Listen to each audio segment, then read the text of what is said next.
skulle lägga över den som MP3 på Patreon och var så här, nej! Det är licensierad musik här, det får du inte. Fuck. Ja. Ska vi se här. Det här ser bra ut. Twitch. Ska vi se så ploppar upp på D-Live, borde det göra strax. Eller? Det ser bra ut. Twitch ser bra ut. Oj. Nej, men stopp nu. Vad dum jag är. Så.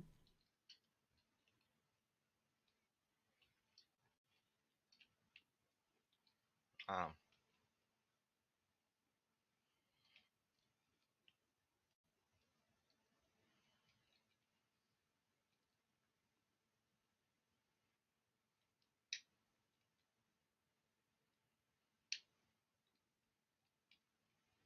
Har du blivit bannad nu igen?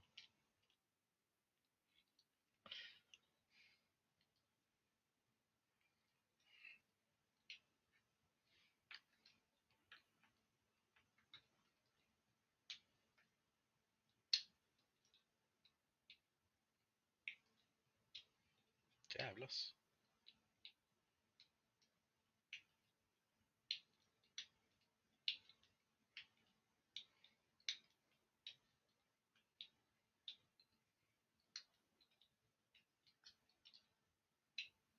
God.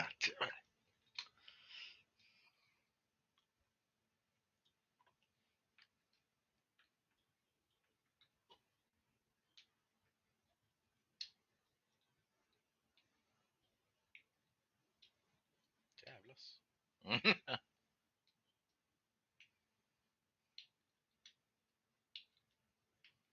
Okej.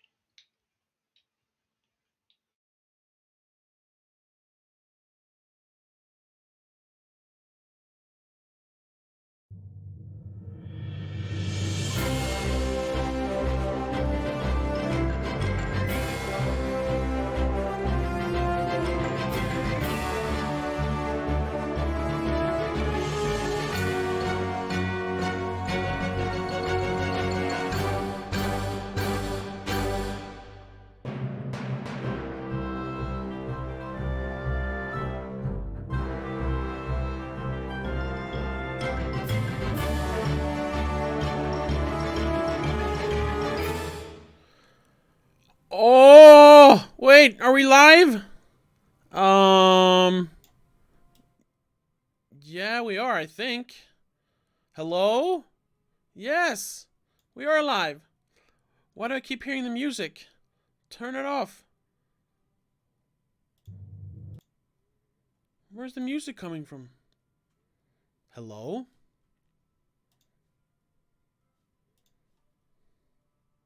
Oh, there it was. Okay, sorry.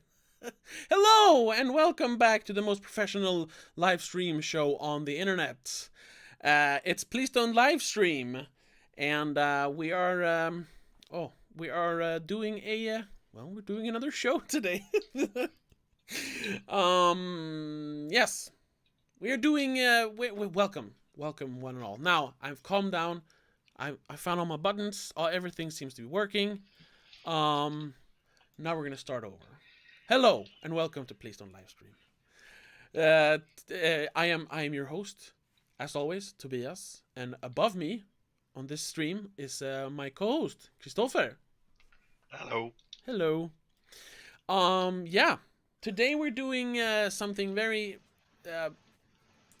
in a way, kind of uncreative, but at the same time, kind of creative, because I realized like yesterday that I should say we're going to talk about remakes today, but not just talking about remakes in general.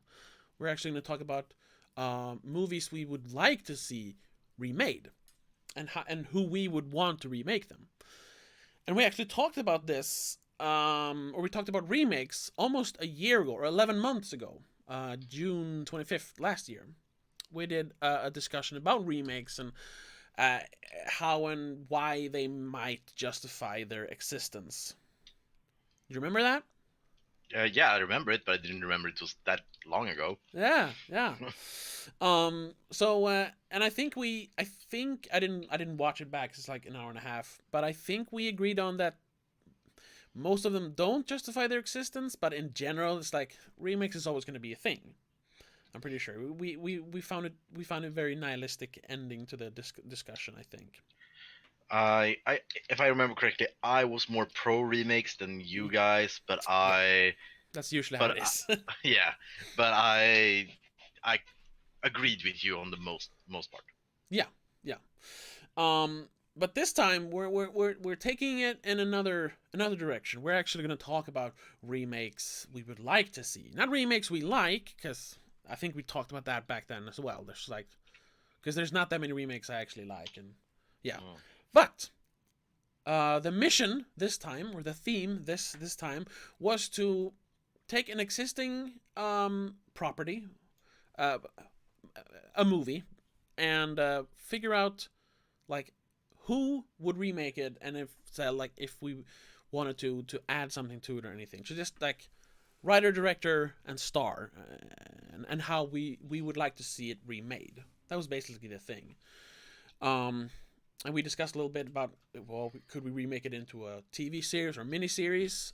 Could it be like a different interpretation of the source material if the movie in question was based on a book, and everything like that was just it's the rules are very like general. There's no strict rules, so whatever you have is just it's gung ho. We're just going off the rails here. Um and yeah, I don't know. That's basically it. We're gonna make up our own fantasy remakes, and I think you should begin, Christopher. All right. So, my movie is a classic, I would say, but Okay. a forgotten gem Okay. Mine. by John Carpenter. Oh no. Okay. In the Mouth of Madness. Hmm. It has a Okay. great premise. It Yes. has some great potential horrors, but it hasn't aged that well. Not as well as The Thing, for example. It hasn't aged that well, and it's kind of losing steam somewhere in the middle. So it's a good ending. It's a good first act, but in the middle, it's kind of slow and kind of boring. I completely agree. I rewatched it, I think last year for the first time in Mm, years. Like, oh, I remember it being pretty good. I mean, because it's a Lovecraft inspired Carpenter movie. yeah, Oh, that sounds super cool. And I rewatched it. Yeah, it starts really good with the author like killing himself with an axe and him reading the books and all that. mm, But then, yeah, the middle is so dreadful, yeah. and then it ends like every Lovecraft story kind of ends. Like, Well, yeah, as any Lovecraft story, but I think it's the ending of that movie, and I mean the last 20, maybe 30 minutes. mm, Uh, it's I haven't seen anyone portray that's good, so I think it's not often you see that ending in movies that people actually have the guts to end a movie in that kind of way. no, that's true. So I would think that movie would make a great remake if we just rewrite something in the middle, and just fuse the first half and the second half and the last half together, and you strike everything in the middle. Okay, That's what I think. and And who would write it?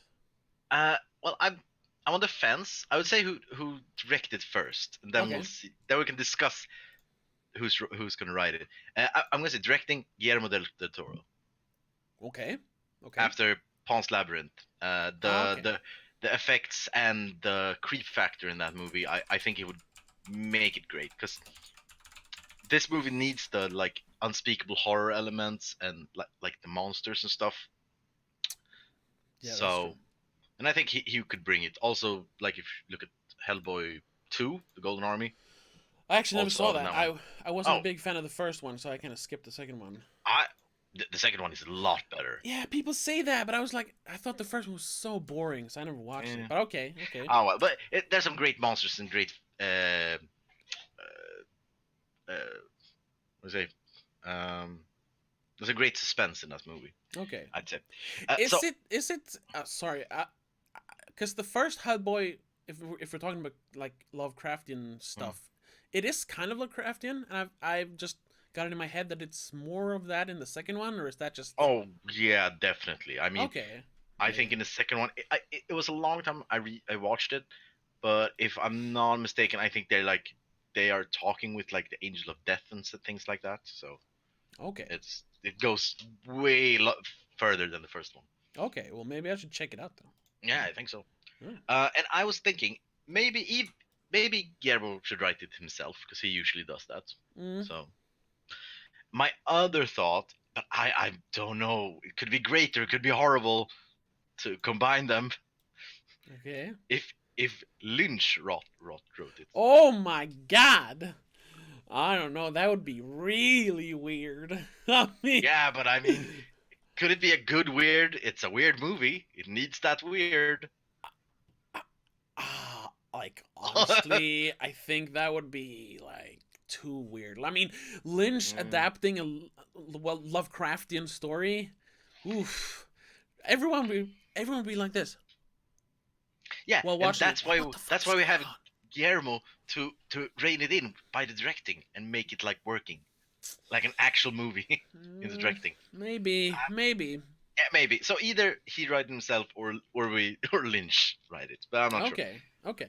And I think in the parts, I would say Ian McKellen as Sutter Kane, the writer. Writer, yeah. Yeah, I think that would work. The writer in the movie, not the writer of the script. Oh yeah. Sutter Kane.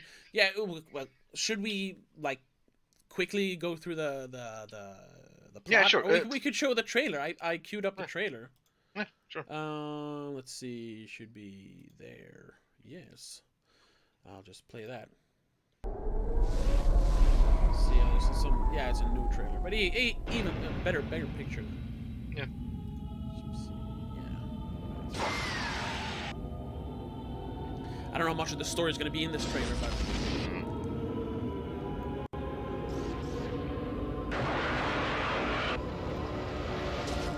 This one will drive you absolutely mad.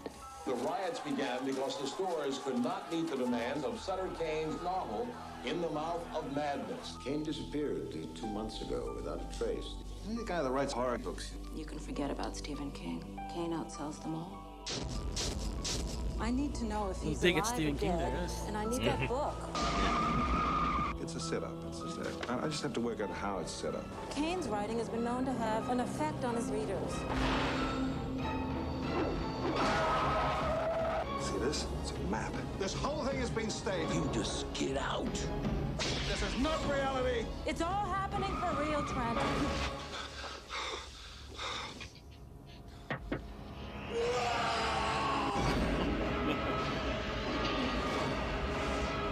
You don't really get the story from this.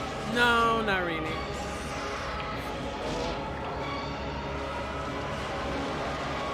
I don't know this book will drive people crazy. Well, let's hope so. The movie comes out next month. Oh my god! That's enough of that. Yeah. Yeah, it wasn't too much so about yeah, the story there, but no. But yeah, Ian McKellen as the Sutter Kane. yeah. And then again, I'm not sure, but my first choice I think is Jake Gyllenhaal as the main character. Okay, for the Sam Neill part. Yeah, exactly. Okay. I'm not sure. Or Jude Law. I don't know who would do it better. I mean, Gyllenhaal could take the more like make it more gritty in a way. Yeah. He could play it like really nuts towards the end. Yeah. But Jude Law, I think I could keep like how he is in the beginning of the movie, the calm and collected, like Yeah, kind of sleazy. PI Yeah. kind of. I don't even remember exactly what his job is. No, he's He some sort of investigates private things. investigator, Yeah, but he something works like with that. very specific cases. Yeah. Like here, he's trying to find. Well, that's basically the plot is. This writer, this horror writer, Sutter Kane, has disappeared. His latest book just released, called In the Mouth of Madness, if I'm not wrong. And yeah, he has disappeared. So Sam Neill goes looking for him basically, and he starts finding like clues to where he has gone in his other books. And he starts questioning whether or not he's actually gone, or if it's staged, if it's like a marketing ploy. And the more stuff he sees, he starts questioning even if it's like really real. So yeah, it's an interesting plot that, like you said, it gets kind of dull in the middle. Yeah, and then the last cast I took, Linda Stiles, who is the Representative, yeah, from the publishing company. publishing company. I'm bad at words today. I had some back and forth, but I think Deborah Ann Voll, I think I could do it good. Deborah Ann, who's that? Never heard that Deborah name. Ann Voll. Yeah, she's. I mean, she got famous from True Blood. She's in the Punisher series now. Oh, okay. That's why I don't know. I don't. Yeah. Let's see. Yeah, mostly TV shows. Deborah Ann. There she is. Deborah Ann Wall. So I think she could do it because she's in the Punisher and Daredevil. She plays a reporter and she plays it really well, and I think it would work. Okay. So yeah, and that's my pitch. Is there like any like specific details you would change? Well, so in the movie, everything is good. Everything is good up until they come to the town. Mm-hmm. Yes. Yeah. Yes. Because they come to this town where things are off, but it's not that off. I mean, it's a little off, so that's why it's boring. Because you're like sitting and waiting for something to happen. Because it's such a trope, and you know something's gonna happen, but nothing actually happens for so long. Well, it feels like it at least. Yeah. Yeah, I agree. Yeah. So I would remove also. Sutter Kane has this church that he hangs around in. So there's like one plot to get how to get to the church and then how to get into the church while the townspeople are hunting them, sort of, but not really hunting them. They're like looking weirdly at them, mostly. Yeah, and the whole thing with them like coming into town, and there are things happening in the town that are like mirroring what's going on in the book that he's reading. He's reading the latest Sutter Kane book, and that's why he starts questioning like, oh, it's like a treasure hunt, or some kind of like marketing ploy. And it gets very confusing. Not like, oh, I don't know what's going on. It's just it gets not confusing, not convoluted. You're like, this is unnecessary stuff that you're just trying to throw out the script to make it seem more weird than it actually is. And that's why it gets a little boring. Yeah. So what I think I would do is remove the church entirely, because that's also very out of place. I mean, it's meant to give like this sense of dread that he has this like giant cathedral almost out in nowhere, and that's supposed to send a message, but it doesn't work. So I would remove that, and I would make it more like he has more like he's a cult leader, and the town is a cult around him, and that's trying to protect him, the Sutter Kane, from the outsiders. So more like if you played Outlast 2, second one, that wasn't that good. No. But more that feeling of like this murderous weird cult, and they need to sneak through it to get to the leader, who is Sutter Kane, and then when they get to him, then we get to the end part with the madness and the monsters and all these things. Okay. So I think that would No, I was just gonna say I was thinking around. I just found a picture to put up of a Deborah Ann Woll. So anyone watching it, just this is the one who's supposed to play the representative of the publishing company. Yeah. Yeah. So that's how I think I should do it. But the first part and the last part, I think I'd leave mostly unchanged. Yeah, because those are like really good. It's the middle that is lacking, basically. Yeah. But would you like make it more? Because that movie feels like it's a kind of a slow burn, like thriller, almost more than a horror movie. Yeah. But you mentioned Outlast 2. Would you make it more like not a horror movie, but a bit more like a, I don't want to say action, but you know what I mean? Like more like sneaking around, looking around, not just walking, talking, but more of a active movie like that. I would say the first act or the first third of the movie should be the thriller and the mystery part. He gets hired. He tries to solve these riddles, these clues that's left, and all these things. So there's more of a detective uh, detective thriller, or something like that, mystery part. Yeah. And then they get the second part. They get to the town, and then we switch over to a more, it's a more creeping around, almost horror movie, like we can't be seen, we can't be found, kind of thing, Okay. to get to him. And then maybe the last part could be more of the action side. Maybe not fighting monsters, but yeah, more things happening when the madness takes hold. Yeah. I would say. So it would be like a transitional between different parts of the movie, different genres of the movie, sort of. Okay. Yeah, well, that makes sense. That makes sense. Yeah. I gotta say though, I mean, just from what I remember from the old version or the real movie, I think like it would be prime for a remake because of that middle part, but that would be kind of sad because I think Sam Neill does a tremendous job in that movie. Oh yeah, definitely. He's the best part of the movie. Yeah, so that would definitely be the like kill your darling kind of thing. Like, if we're making a new version, we're not gonna have Sam Neill. But as we said a year ago when we talked about remakes, just because you do a remake doesn't mean the old movie disappears from the face of the earth. That's true. You can still go back and watch Sam Neill. Yeah. So. Yeah. So yeah, and also because it's a good movie with a good premise, which has been forgotten because of the middle part. Yeah, and I think that happens. Just a quick digression there. I think that happens with a lot of Carpenter movies because he has a tendency to make his movies kind of slow. Yeah. I don't know if you've seen what's it called? Attack on Station 13, whatever. Oh yeah, I've seen Precinct, that. Yeah, Assault on Precinct 13. Yeah, like, I've seen that.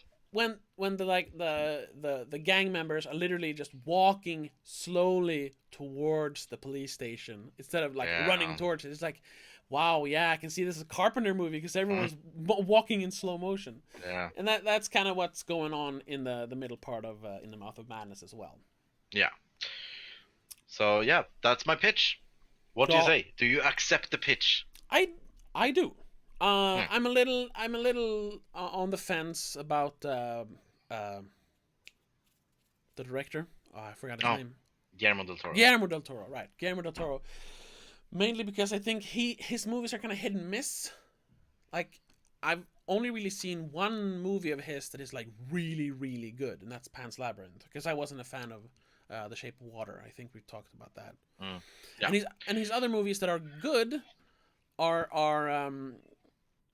there's like, oh, this was a good movie, but there was something off with it. I like, did you see Crimson Peak? No, I didn't see that ghost actually. Story. That was like a really really cool, like old school gothic ghost story. But there was just something when I saw it was like, this should have been like a 4 or even 5 out of 5, but instead I'm gonna give it a 3 out of 5 because there was something was off about it. That's how I feel about most of his movies, except for Pan's Labyrinth. Yeah, I get that. Who would you? Do you have any better? Well, if Lynch was gonna write it, I would love to see him direct it, because then it would be really weird. But then I don't think it would be good. I don't think it would work. No, maybe not. He's not much for like narratives. No. Have you seen Inland Empire that he made like 15 years ago? I think so. The one about the actress who she gets a role in like a cursed movie that they tried to make 10 years earlier, but the lead actress died. And then, maybe it's kind of similar to In the Mouth of Madness, because her life turns into the movie, and the movie like mirrors her life. It's a Lynch movie, so it's super weird and super hard to explain it, but no, I have not seen it. Okay. So. It's kind of interesting. So, but yeah, there's kind of hard to follow along what's going on. Yeah. But I think like someone more conventional, maybe like the guy that made It Follows. What's he called? David Oh, Robert Mitchell, whatever. yeah, maybe. Let's see. Because I am in the process of watching his latest movie, David Robert Mitchell. His latest movie, Under the Silver Lake, and it's also it's like a mystery thriller. It's like figuring out codes and seeing patterns. But isn't he also kind of a slow director like Carpenter? That's true. That's true. Yeah. Maybe he could make it work. I mean, maybe. Yeah, maybe. I don't know. And another reason for me to put in Guillermo del Toro is that I know there will be as little CGI as possible. That's true. That's true. And that's preferable. That would kill this movie. This would kill it if you have CGI. Yeah. I mean, there's not much room for it, but there are certain parts that would, like, a simpler director would like, nah, we'll just do it in post. Yeah. Yeah. So yeah. Maybe, and he and Del Toro wanted to make a Lovecraft movie. He wanted to make The Mountains of Madness. So he'd probably be up for it. I'm gonna call him after we finish streaming. So, yeah. Right. So should we move on to my pitch? Yeah. Right. So I like I said before, I kind of stole this one from Max Landis, the infamous screenwriter. Because many years ago, probably like 5 or 6 years ago, I saw him in some sort of YouTube show where they asked him, like, what is the one movie you would like to remake? And he said, I personally, like, he meant I want to write and direct a remake of The Last Starfighter. Oh. Have you heard about it? Yeah, I think I saw that video back then. So refresh my memory. But you haven't seen the movie? No. Okay. No. Right, and that always stuck with me, and I watched the movie after having seen that video, so like 5-6 years ago. I was like, yeah, this was a pretty good movie, but kind of like In the Mouth of Madness, it's really slow in the middle. So now that we were talking about making remakes, that was the first one that popped into my head. I had a couple of others, but I wanted to save them for another project that I'm going to do on my YouTube channel. So I thought about this one, and it is a perfect movie to remake, because we didn't mention it in this stream, but we probably mentioned it in the last one, or the last one we made about remakes. Like, remakes nowadays are usually made on movies that are already successful. They wanna recapture that success. They want to use the name. Exactly. Mostly. You want name recognition. They wanna just remake it, basically, to like make money. But if you're gonna make a remake, you should do a movie that's good, but lacking. It's lacking that certain something that's keeping it from being super good. So just redo it, but try to make it better. That's what a remake should be. And The Last Starfighter is perfect for that, because the premise is this guy, Rogan something, he's called Rogan, lives in this little trailer park somewhere in the deserts of California, I think it is, because they mentioned Silver Lake in it. Oh.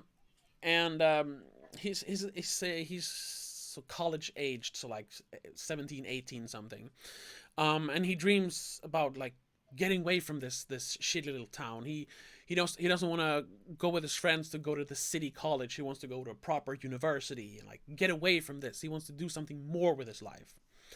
And he usually spends his days playing this video game, or this arcade they have up at the convenience store, called Starfighter, I think it's called.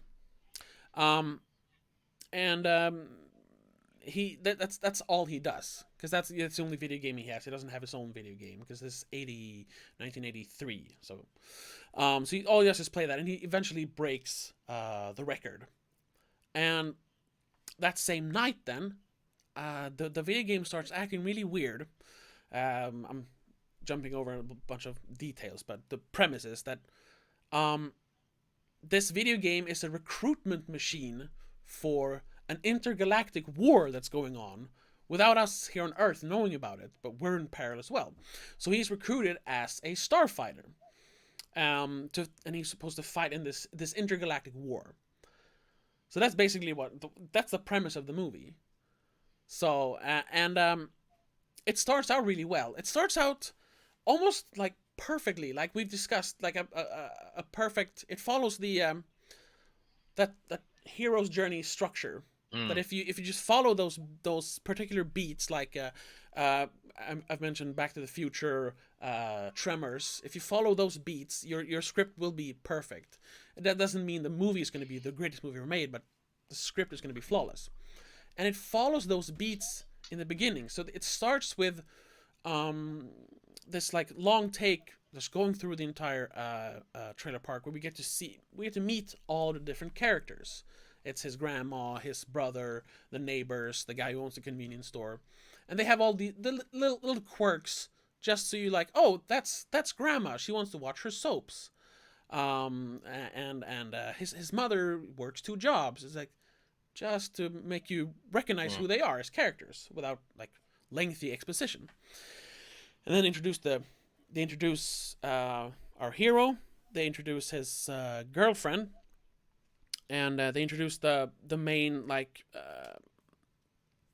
not the plot, but they introduced the inciting incident, which is he wants to get away, but and go to a nice university. But in order to do that, he needs to get a loan so he can pay for it, because they don't have a lot of money. They live in a trailer park, and he is denied this loan. He gets a note from the bank that says that he's denied the loan because he probably has terrible credit rating, because he doesn't have a job. Yeah. So he feels kind of stuck, because the only way he makes money is like helping people around the trailer park with their. He's kind of a tech whiz, because he plays video games, so he knows about tech stuff. So obviously he knows everything about computers because he plays video games. Yeah, it's the 80s.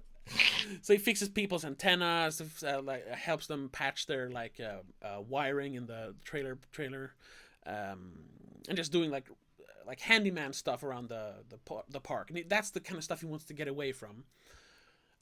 His girlfriend always she's kind of okay with where they are. Of course, she wants to go to college and like get away from there, but she doesn't have these dreams of being someone. She's just fine with who she is, like hanging out with friends, going to city college.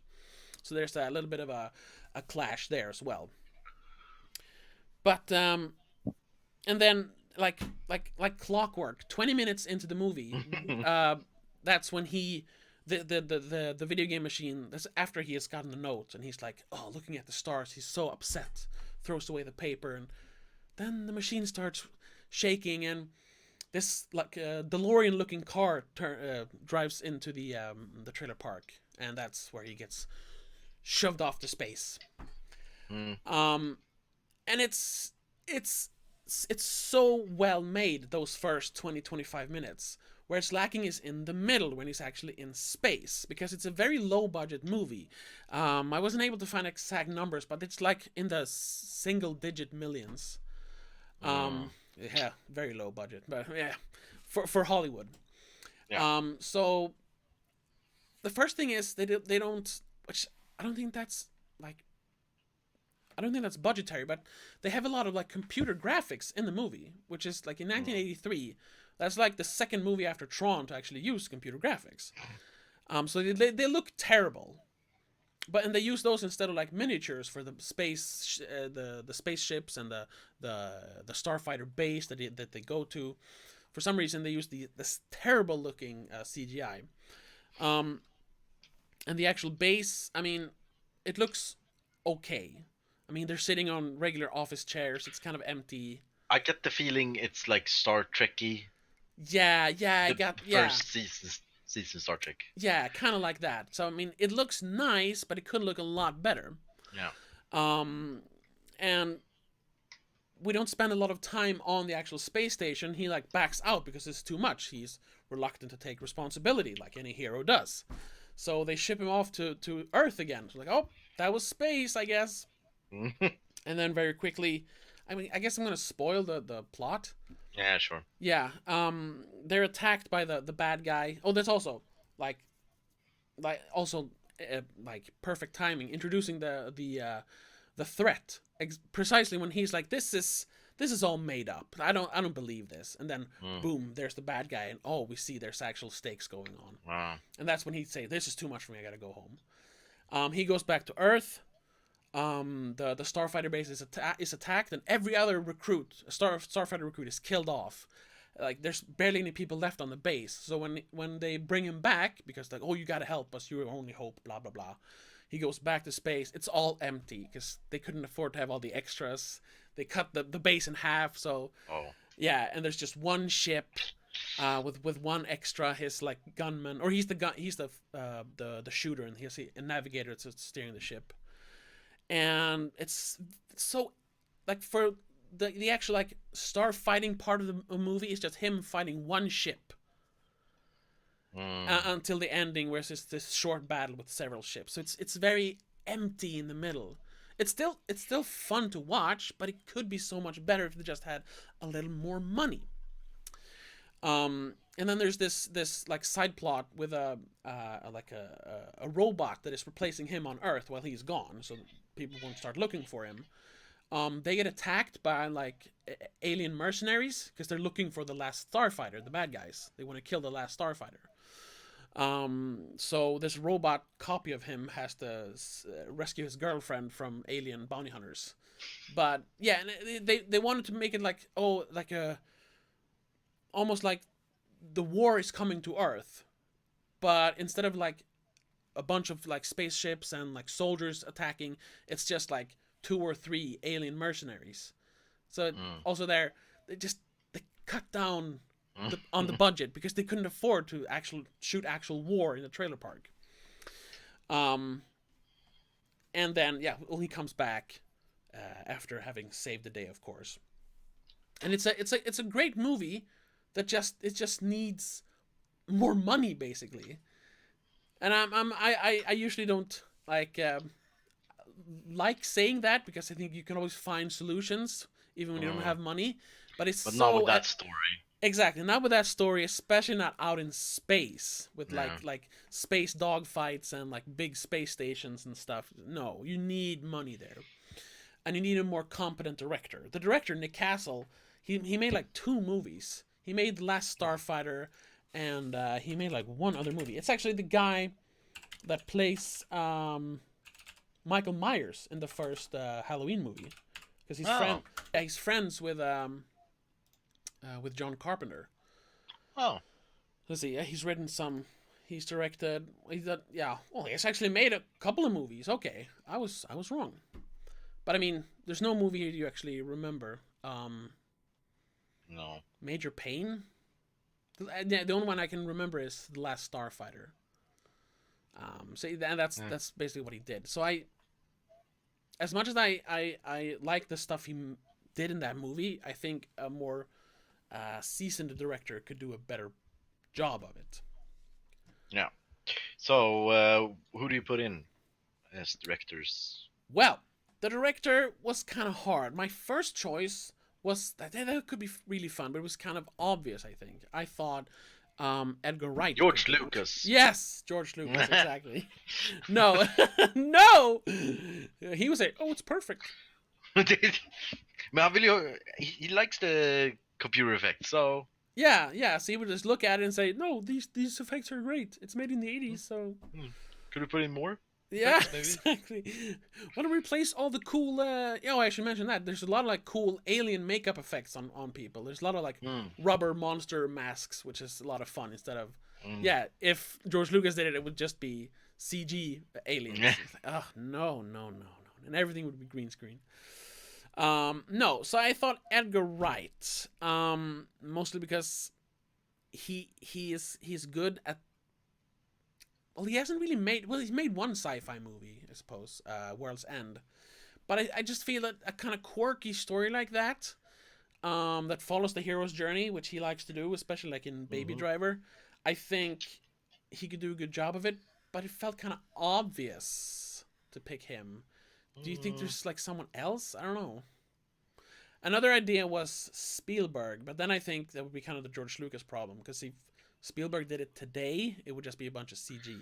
It would Yeah. be like Ready Player One. Yeah, Spielberg's lost it. Mm. By the way, spoilers for the book Armada. I don't know. Have you read it? No. It's the second book from the writer of Ready Player One. Oh, okay. So, spoiler alert. That's the exact same story Oh no. as the the last Starfighter. Wow.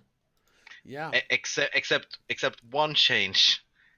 Uh, Instead of it's aliens who plant the games, it's the government. Oh. So they're training the youth to defend the Earth from the oncoming alien attack. Okay. So, well, then he's kind of borrowed it from Last Starfighter and Yeah. Ender's Game. It's kind of the same. They Yeah. like snatch away youth to be their like cannon Yeah. fodder. Man, And also it's he's an good MMO. he's good at copying other stories. Yeah. Oh, he's a great writer. I mean He's a great writer. the books are good. Just, they're fun. I've heard the opposite, that people don't really like the Ready Player One book. Well, that's the problem. There is they haven't aged well. Okay. And when people went back and read them now in like 2018 when the movie came out, then they started to hate it. But back then when it was released, it was critically acclaimed. It was the first bestseller. Okay. So people really liked it, but it just hasn't aged well because it's the mentality of the beginning of 2000 before geeks were cool mentality. Mm. So the toxic way of being a geek back Okay. in the days. Yeah. I think I've heard something like that. Yeah, so that's the issue. If you read it as it was when it was written, it was good. If you read it now, you should take it with a grain of salt. Okay. Did you watch the movie? Oh yeah. What did you think of it? Oh, it was horrible. I Oh, hated okay. it. I hated everything. I kind of liked it. I saw the problems with it, but I don't know. I liked it. I just thought it was, I don't know. It was so fake in every way. There was no real emotions. There was nothing real. It was just plastics and lights, everything. Yeah. There was a lot of CG stuff in that movie. Yeah. Yeah. And I mean, I don't have anything against CG as it is, but come on, use it sparingly. You didn't need to animate the main character in the Oasis. No. You didn't need to do that. Just cast another actor. So Yeah. there's two different actors. Why? I don't know. And also the things with like love interest. Oh, I'm so ugly. No, what? No. Yeah, that was weird, and that's why I say like 1980s Steven Spielberg could have made a great Last Starfighter. Like if he had more money to work with than what he actually had, he would make a great Last Starfighter. It would be like Back to the Future. But 2000s Spielberg, no, he's gotten a little lazy when it comes to adventure movies. Yeah. Well, I don't know who could make it. I'm so bad at directors. Yeah, and someone that makes like good, like not like kids movie, but like young adult action adventure movies. They don't really exist anymore like that. No, I mean adventure movies In general, don't really exist. Yeah. Yeah. Maybe I don't know who directed it. Did you see the new Jumanji movie that came out like a couple of years ago? It was actually pretty good for a for a like kids adventure movie. It was pretty good. Once again, it follows those very strict rules for that kind of a movie, so it works. I just hated it on principle because it felt like they changed things for no reason. Just use the old script. I mean, it would have been great. Why do you have to use a video game? Yeah. What? Well, because they got updated for today's crowd. For the kids, yeah. The kids don't know. The kids these days don't play board games. No. Well, the nerds do. Board games is on the rise. It's been bigger now than it's ever been before. Yeah, I guess. Yeah, Jake Kasdan directed that one. Alright. I think that's what's he called? Lawrence Kasdan's son, the writer of The Empire Strikes Back. Oh, okay. And I think he wait. I think he wrote. Nope, that's not him. I thought he was the one who wrote Solo, but that wasn't him. Maybe that's another I mean, Caston. also it's a little obvious, just as right, but James Gunn. Yeah, but then I think it would be like too quippy. I can't stand all the quips and jokes in Guardians of the Galaxy. I can't Guardians of the stand it. Yeah. So Okay, yeah, that's. I mean, he could do it. Yeah, he could probably do a movie like that. But God. But also, what is the feel you want from the movie? What kind of genre is it? Is it the same as before? Is it an adventure movie for young adults, or is it a serious, gritty No. action movie in the stars? I mean, it would be lighthearted. Like the template for it is Back to the Future. It should feel like Back to the Future. It should feel like an 80s movie. I wouldn't like try to modernize it and put it in like today's setting, like, oh, he's playing on his cell phone or something. No, it would be a period piece. It would take place in the early 80s. So I think that's the only way you could tell a story like that.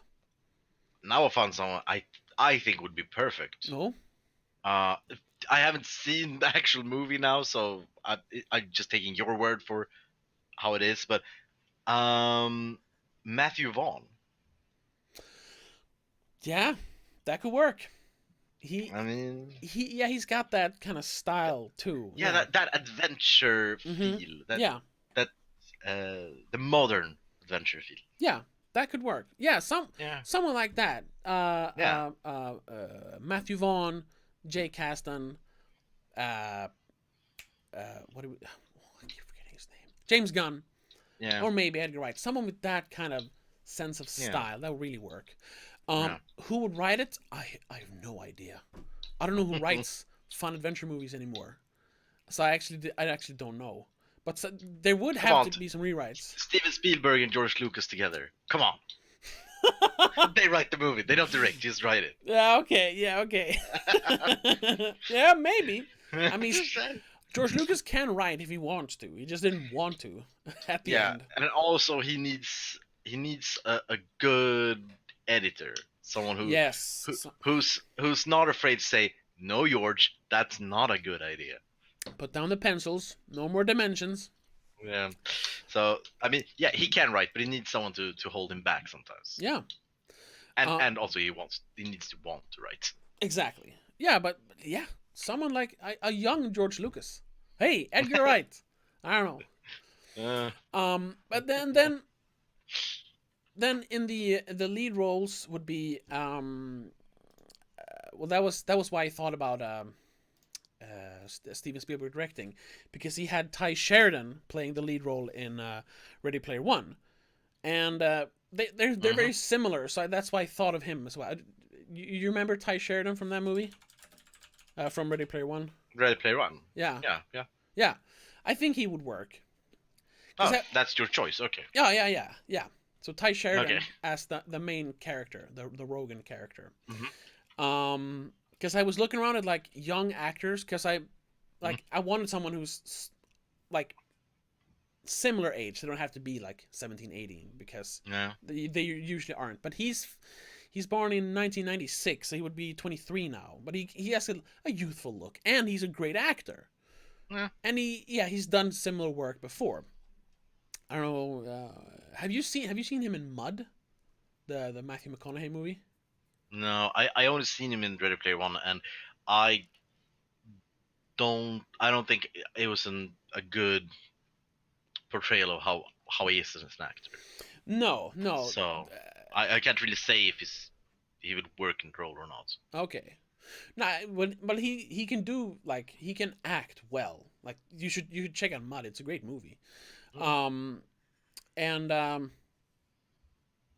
The script for The Last Starfighter is more of a character-driven movie, because it's written in the 80s. So it's not all just focused on story and trying to build like a franchise. It's actually just a story about a person finding their place in the universe. So I think it could work for him. And then my choice for the love interest, who in the movie gets kind of forgotten because it's the 80s. Yeah. That's like the one thing I would change in the movie. We'll get to that. I would pick Joey King. If you remember, have you seen? Well, you've seen the first. Yeah, I can't speak today either. The first, The Conjuring. Oh. The Oh, one, right, the yeah. one everyone remembers from the first Conjuring movie. She's in that HBO series, The Act. now. Isn't she in the second Conjuring? No, she's in the first one. Oh, okay. And she was in. Yeah, I know who she's. Yeah. She was in what that everyone's favorite movie, Wish Upon. I don't know if you've seen that one. No, no, I've seen reviews of it. Yeah. I saw it like a year ago. It's amazing. Anyway, because I think she's an amazing actress. I mean, the stuff she does in Fargo, the first season of Fargo, amazing. Her stuff in The Conjuring, amazing. But she's always had like smaller parts like that. But when she started getting like proper parts, it was in these terrible horror movies or in these like teenage romance movies, the fucking Kissing Booth movie from Netflix. Slender Man. Oh Jesus. my god, yes, I saw Slender Man in the theater because of her, and she's the best one in that movie, but she's still terrible, and the movie's terrible. Yeah. But I think they will never be able to make a good Slenderman movie. You can't. you can't. It's not something you can make a movie of. No, I mentioned that in my review. Just check it out on my channel.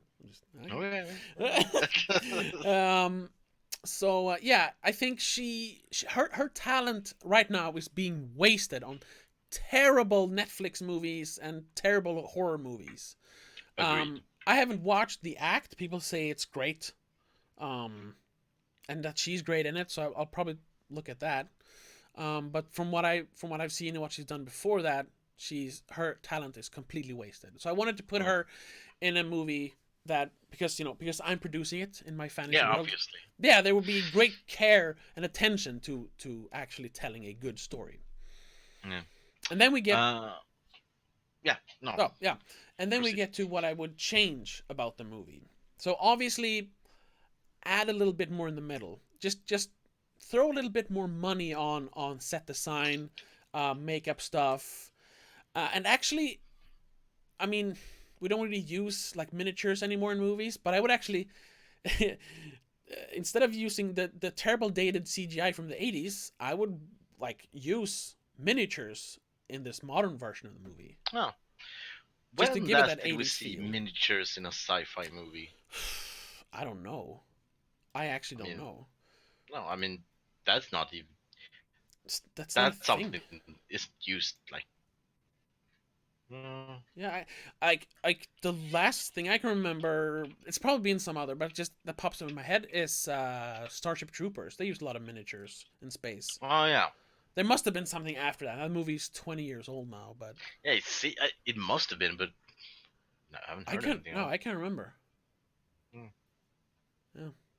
Anyway, so yeah, I would bring that back to kind of almost. I don't want to do it like a nostalgic movie. Is it because I would make it take place in the 80s, but I wouldn't want to make like 80s revival kind of movie. I wouldn't want it to be like Stranger Things or The Summer of '84, which is another movie that's like celebrating the 80s. That's not what I want to do, but because I just want to tell a good story, and I think it works better taking place in the 80s. But if you want to like reference 1980s kind of sci-fi movies and stuff, it would work to use miniatures instead of CGI. And it would be kind of fun that in the 80s they used CGI, so now that we remake it in the 2010s, we use miniatures. Yeah. I just looked it up on miniatures, by the way. Oh yeah. Yeah. It's the latest I found, which is kind of obvious when I say it. The Grand Budapest Hotel. Oh sure. Yeah. He uses a lot of miniatures and stuff. And also, which I didn't know, Harry Potter used a lot of miniatures. Oh. Yeah, the didn't know Hogwarts. that. Hogwarts Okay. is a miniature. That's cool. Yeah. Well, kudos to them. Yeah. Okay. That's the just a fast googling, that's the first thing I found. So it's probably not a dead art. Yeah, no. Um, right. So what I would add though to the movie is flesh that out, and instead of having all the starfighters being killed off, because they all die like in one attack. There's one like evil spy on the base. He disables their like radar system or something. No, their defense turret system. So they get attacked by these missiles from the bad guys, and they blow up the entire base or half the base. I would flesh out the whole part there in space, the first time they're in space, to where our main character actually goes, he sits down in an actual ship and starts getting a feel for it. Like they go on like a training mission, or it's an actual mission where they're looking for these like scout ships from the bad guys. And that's in the original movie. No, that's not in the original. No, he backs out after the briefing. He's like, "Hey, I can't do this. This is real. This is not a video game." But I think like he's still, in my version of it, he would still be into it. Like, yeah, okay, I'm gonna save the universe, until he actually has to kill a person, even though it's a bad guy. He's like, shit, I can't do this. I can't kill people. So he says, no, you gotta take me back to Earth. This is not for me. I'm like, oh, okay. So the other starfighters, he's back on Earth. The other starfighters are then killed in a mission because they're not a full squadron. They needed him. A little bit. And you can, and there you would add some action in the middle where they get wiped out. So he's now the last starfighter, and because the starfighters they're like the last line of defense. They're like these super soldiers. They're the biggest threat to the bad guys, and that's in the original movie. And that's, so when they find out that there is one starfighter left and he's gone back to Earth, that's why they invade Earth.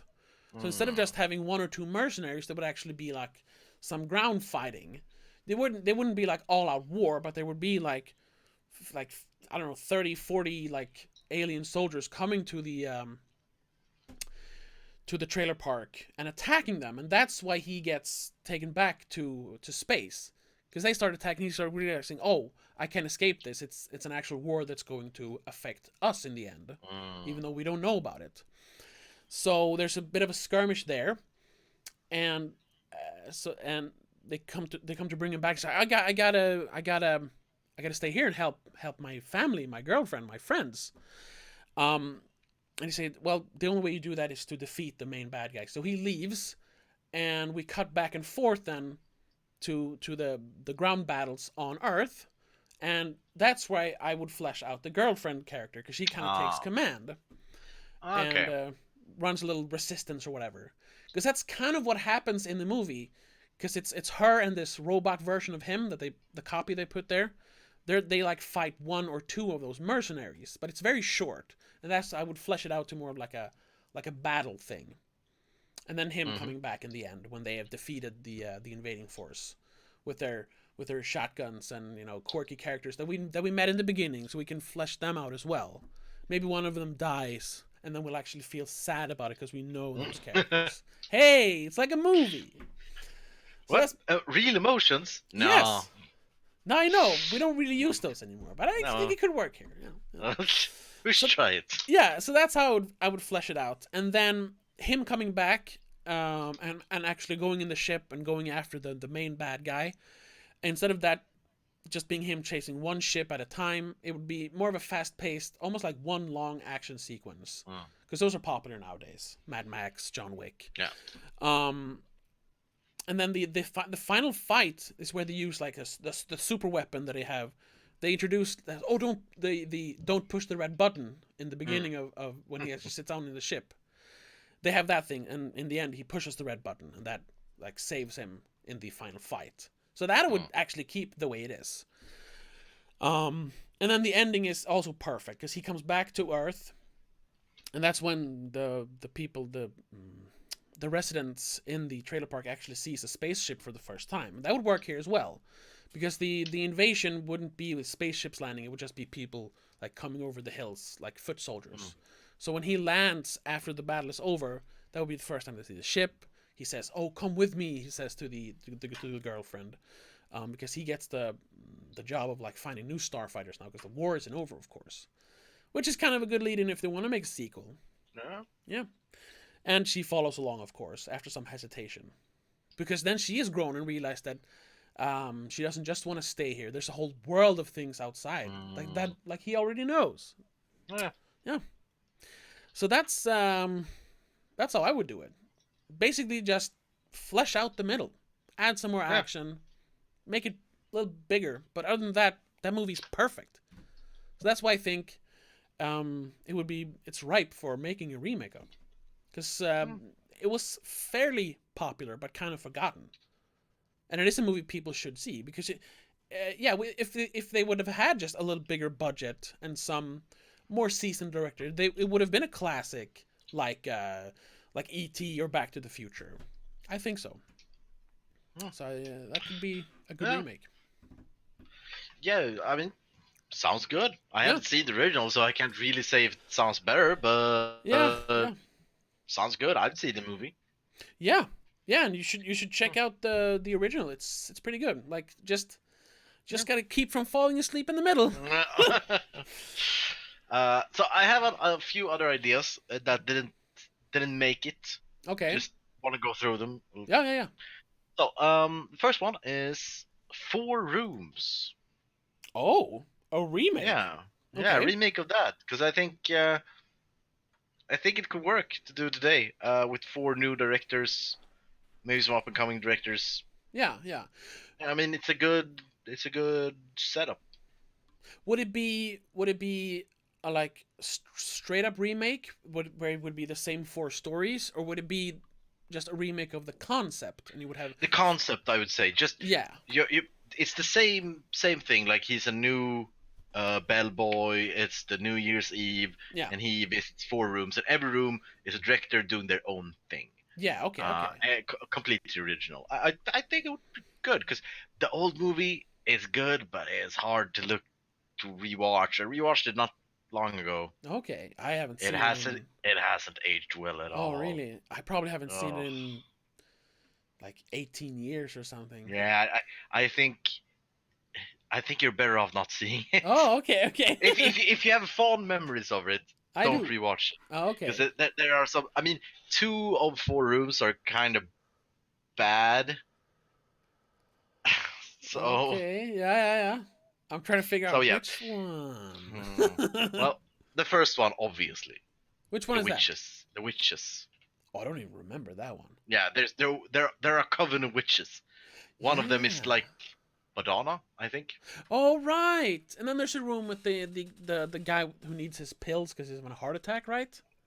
Yeah, sort of. Then there's the hooker in the bed, and then there's the bet where they're gonna chop off a finger with the lighter thing. Right. Yeah. Okay. Yeah. So and the hooker in the bed one is like one of the worst now. Oh, okay. Yeah, it's hard to watch that. Yeah, I remember that was one of the best. Yeah, it's a lot of fun, and I like Robert Rodriguez, but I'm just thinking about it. I don't think it would fly today. The stuff they do and say, no. Yeah. Anyway, so that one, I think it's right for the picking.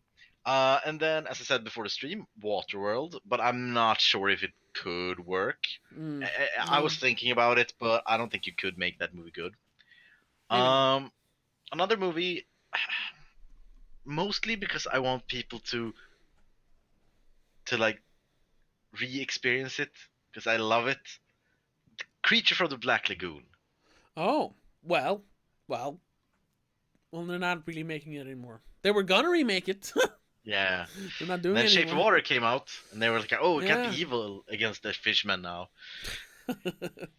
And then this one, I was thinking a lot about this one. This was my main one for a long time. Then I chickened out. I couldn't come up with a good one. Okay. So it's a weird one. So you remember the Kevin Smith movie Dogma? Yes. Yeah, but doing it seriously. Isn't that like? Well, okay, not seriously, but not Kevin Smith humor. Not as a more fart comedy. Yeah, more Terry Pratchett or Neil Gaiman humor. Oh, okay. That could work, I guess. Yeah, I think because it's a good setup. I like the Yeah, setup with the setup is the the angels coming to get redemption, and then all these different parties trying to stop them or help them. I mean, I think it would work, but I couldn't come up with a how exactly. No. Yeah, say what you will about Kevin Smith, but I think his movies are really Kevin Smith movies. Yeah. That's a problem. Yeah, you can't remake them straight up. You need to do a big change. Mm-hmm. Yeah. All right. I didn't really have any others. I had You another. just stole one and then you were done with it. Basically. I had one other that I haven't watched in a long time called Enemy Mine. It's also like a small, like low budget 80s sci-fi movie about a human fighter and an alien fighter crashing on the same planet, and then like almost forming like a relationship. Because they start up being enemies because they're from different sides of a war, but then they become friends because they have to help each other survive. But I rewatched it and I was like, you don't have to remake this. It's great. Just show it as it is. I mean, some of the effects are dated, but there's nothing you can really improve in that movie. It's great the way it is. So, no, I didn't want to remake that one. Yeah. I haven't seen it, but no, wait. I'm just looking up. Maybe I have seen it. Yeah, because isn't it like they don't understand each other? That's a big part of it. Yeah. Well, they at can't first, speak. yeah, they speak different languages, but then they start learning each other's languages. Yeah. Yeah, and they try to build. I think like I've a seen it shelter. like years ago. Yeah. I remember it sort of. I probably saw it in the same. Around the same time I saw The Last Starfighter for the first time. That's probably why I connect those two. You got the feeling for some 80s sci-fi. Yeah, well, that's kind of the thing. If you want to remake, movies, like the 80s have some of the best, like, character-driven but still like story-heavy adventure and action movies, because that's usually what they remake. They remake horror or they remake action adventure. They don't remake drama movies usually. No, because there's no point to that. And I mean, I don't want to see a remake of it, but like the Gremlins movies could be remade. They would. A remake is coming from Gremlins. Yeah, they've said that for like 15 years. I'll believe it when I see the trailer. Okay, but I don't know. There's been a lot of talk about it, and I mean they basically remade Star Wars with The Force Awakens. Yeah, that's true, another. Well, true. that's late 70s. I mean, all these like fun, lighthearted, very wholesome like movies, like Goonies. I don't want to see a remake of that either. I'm not a big fan of it, but I don't think they could make it today. But I mean, you're not a big fan of Goonies? No, I'm not. Goonies is great. Yeah. You know what? We'll do an episode on that one later. What? Yeah. Okay. And I mean, they remade Ghostbusters, made it terrible. So, but I mean, you see, the pattern is there. Like, early to late 80s adventure movies are what they want to remake because, mainly because people who grew up with those movies are like in their 30s and 40s now. So that's who goes to the cinema now. So, in a few years, they're going to start remaking like 90s and early 2000 movies. It'll probably be the same thing then. Fair. Yeah. Well, I think that's it, unless we have something to add to it. Oh, I think that's enough for me. Yeah. We've done pretty long streams lately, but we've been more people. It's only the two of us today. Gabba is he's watching Rocketman right now, so he couldn't join us.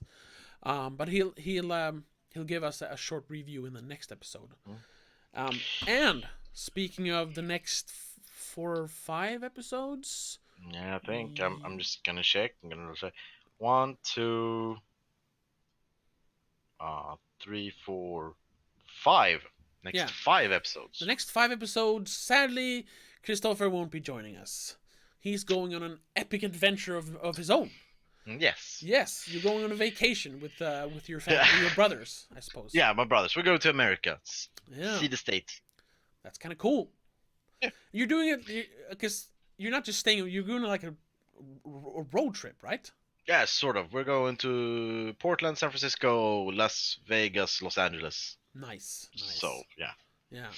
Yeah. Have you been in America before? Yeah, but it was many years ago. Yeah. When I was a teenager, I think it was last time. Yeah, I was in New York in 2007. I remember it being very cool, but I would like to go back and see it in my adult state. Yeah, we'll see. So we'll see if you manage to find someone else, or if you're gonna sit here alone talking for yourself. That might happen. I mean, Gabba has said that he'll probably join me for most Probably. of them, but he has no offense, Gabba, if you're watching this later or listening to this later, but he has a habit of like not showing up from time to time. Yeah. So we'll see. But he has the honorary title of guest host or guest co-host for these 5 Mondays. Yeah. So he's very welcome to join each time. Yeah. So yeah. But yeah, we'll miss you, and we'll fondly await your return. Yeah. Well, see you on the other side.